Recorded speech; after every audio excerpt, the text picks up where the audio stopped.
कुछ महीनों पहले मैं अपने नर्सिंग के अभ्यास के लिए अपने कॉलेज के हॉस्टल में रह रही थी। कॉलेज वालों की तरफ से मुझे हॉस्टल में एक कमरा दिया गया और कहा कि अभी तुम अकेली उस कमरे में रहो, बाद में आगे इस कमरे में और छात्राओं की भर्ती होगी, तब तुम्हें अपना कमरा उन छात्राओं के साथ बांटना होगा। यह सुनकर मुझे तो बहुत खुशी हुई, क्योंकि आखिरकार मुझे कुछ समय के लिए अपना अलग से एक कमरा मिल गया जहां मैं शांति से पढ़ सकती हूँ। मैं कॉलेज के पहले साल उस भीड़ भाड़ वाले कमरे में रह रही थी जहां एक पल की भी शांति नहीं होती थी। इसलिए मैं बिना कुछ सोचे समझे इस कमरे में रहने को तैयार हो गई। यह कमरा बाकी हॉस्टल के कमरों की तरह ही सामान्य था, पर ताज्जुब की बात यह थी कि इस कमरे में एक पुराना ड्रेसिंग टेबल था। हालांकि किसी भी हॉस्टल के कमरे में ऐसा ड्रेसिंग टेबल लाना खेद है, तो कौन इसे यहाँ रख गया? यह सवाल मुझे उस आईने वाले ड्रेसिंग टेबल को देखकर हुआ, पर मुझे इन सब से कोई मतलब नहीं था। यह सोचकर मैं दूसरे ही पल अपना सामान समेटने में लग गई। कुछ समय बाद जब मैं रात के खाने के लिए नीचे जा रही थी, तब मेरी नज़र उस ड्रेसिंग टेबल पर गई। मैं जाते जाते कुछ पल के लिए वहीं ठहर गई और कुछ कदम आईने की ओर बढ़ाते हुए मैं आईने के ठीक सामने आकर खड़ी हो गई। कुछ पल अपने आप को आईने में निहार कर इतराते हुए उस आईने में देखने लगी। 5 मिनट तक मेरा ऐसे आईने को निहारना चलता ही रहा। 5 मिनट बाद मैं फिर से डिनर के लिए जैसे ही जाने को मुड़ी, वैसे ही मुझे पीछे से किसी ने आवाज़ दी, तृप्ति। मैंने तुरंत ही पीछे मुड़कर देखा, पर वहाँ सिवाय आईने के और कोई नहीं था।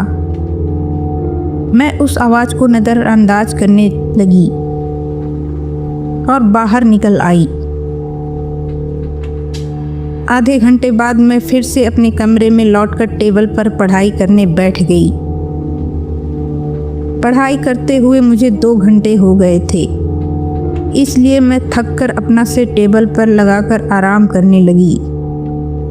और उसी समय मुझे ऐसा लगा कि ठीक मेरे पीछे कोई खड़ा है। मैं धीरे धीरे अपना सिर उठाते हुए जैसे ही मुड़ी तो वहाँ कोई नहीं था, पर जो ड्रेसिंग टेबल था उसका दरवाज़ा खुला हुआ था, जो सुबह से बंद पड़ा था। इतना सोचते ही मैं उठकर दरवाज़ा बंद करने चल पड़ी। ड्रेसिंग टेबल के अंदर 4-5 ओवर डोर बने हुए थे और पूरी तरह वहाँ पर धूल जमी हुई थी। कल मैं अपना कुछ सामान वहाँ रखूँगी, यह सोचकर मैंने जैसे ही दरवाज़ा बंद किया,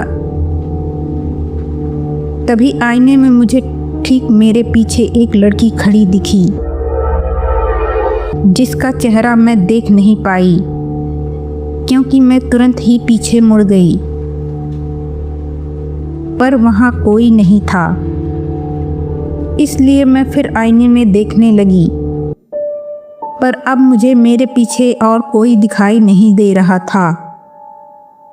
मैंने फिर से आईने में देखा, पर इस बार मुझे आईने में सिर्फ मेरे चेहरे का डर नजर आ रहा था।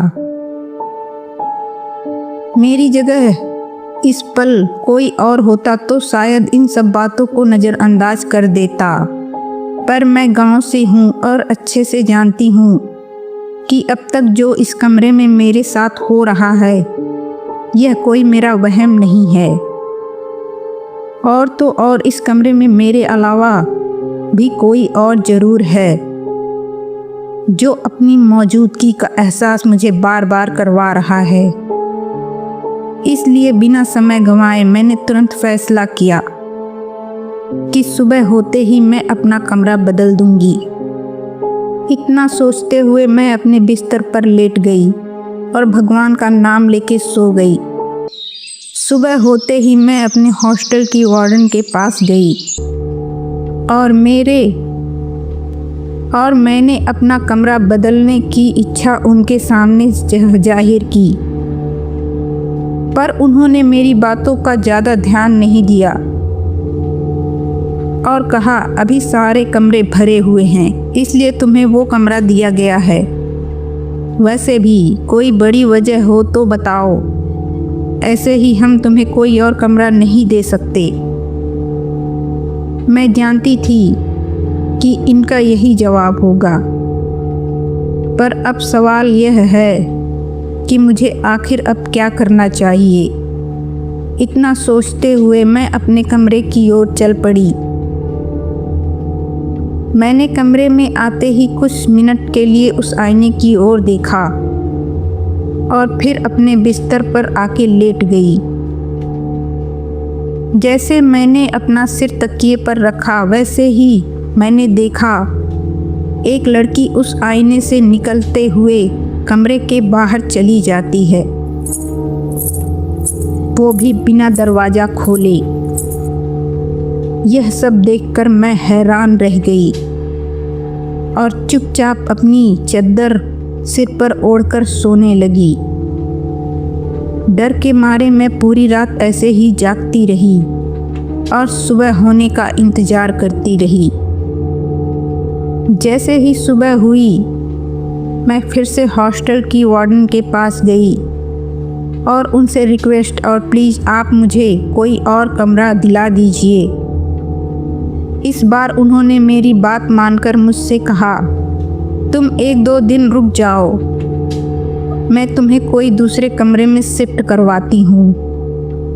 इस बात से मुझे ज़्यादा कोई खुशी नहीं हुई, पर मेरे मन में एक आशा जगी कि बस 2 दिन की बात है, उसके बाद मुझे इस मुसीबत से छुटकारा मिल जाएगा। इस दौरान मैंने तय किया कि मैं अपने कमरे में बहुत कम रहा करूँगी और रात होने पर ही अपने कमरे में जाऊँगी, और मैंने ठीक वैसा ही किया। ऐसा करते हुए बस एक ही दिन हुआ था कि अगले दिन जब मैं कॉलेज से अपने कमरे में आई तो मैंने देखा कि मेरा सामान इधर उधर बिखरा हुआ था और साथ ही उस ड्रेसिंग टेबल का दरवाज़ा भी खुला हुआ था। यह सब किसने किया होगा? इतना सोचते हुए मैं सो गई और फिर उसकी अगली रात ऐसी आई जब मैं रोज़ की तरह अपने बिस्तर पर सर पर चादर तान कर सोने को लेटी। वैसे ही मुझे किसी के बुदबुदाने की आवाज़ आई। ध्यान से सुनने पर पता लगा कि वो आवाज़ ठीक मेरे पैरों के पास से आ रही है। डर के मारे मेरे दिल की धड़कनें बढ़ गई हैं। तभी किसी ने मेरी चादर को हल्के से खींचा। मैंने महसूस किया और फिर तुरंत मैंने अपनी चादर सिर से पांव तक अपने शरीर से दबाकर अपनी आंखें बंद कर ली। मैं जानती थी कि मेरे अलावा जो भी इस कमरे में है वो बस मुझे डरा रहा है, और अगर मैं ज़्यादा डरने लगी तो यह मुझे और डराएगा। इसलिए मैं अपने मन को इस सब से भटकाने के लिए अपनी माँ की बातों को याद करने लगी कि तभी मेरी चादर को फिर से किसी ने जोर से खींचा और मैं तुरंत ही बिस्तर पर उठकर चारों ओर देखने लगी। चारों ओर देखने के बाद मैंने एक राहत की सांस ली, पर इतना तो मुझे पता था कि मैं चाहे किसी को देख नहीं पा रही, पर इस कमरे में कोई और ज़रूर है जो मुझे इस वक्त देख रहा है।